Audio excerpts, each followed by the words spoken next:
A group of people arrive at a dog rehousing shelter where they buy one of the unfortunate canines. It's later forced to take part in some kind of satanic ritual, and this doesn't really get the movie off to a great start. Martin Beswick at least makes a convincing coven leader. They're supposed to be some kind of devil-worshipping coven, but instead they just come across as a bunch of bored-looking men who've been dragged in out the local pub.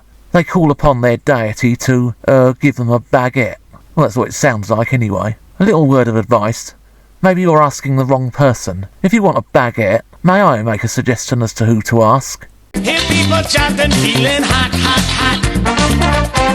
hot. Sometime later, a couple discover their family pet has been run over. They go to the shelter for a replacement, and unfortunately the puppy happens to be the offspring of the dog that took part in the ritual. You know it's evil because its eyes glow green, and it does nasty things like reenacting a scene from a Laurel and Hardy film.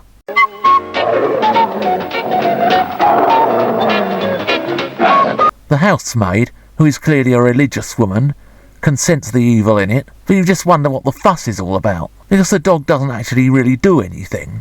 There are a couple of household accidents, which seem to be more due to carelessness than anything else, and there's a scene in which a man contemplates putting his hand into the blades of a lawnmower, while it seems like the dog is just looking on, wondering how weird human beings are.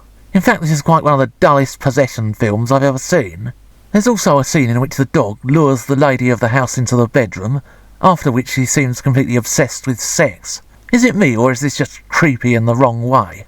After what seems like an eternity of family ups and downs, the father of the house goes to see a shaman, and eventually we have the big showdown with the hellhound, which terrifyingly stands there and does nothing. And is it just me, or does this dog look like it's auditioning for a rock band?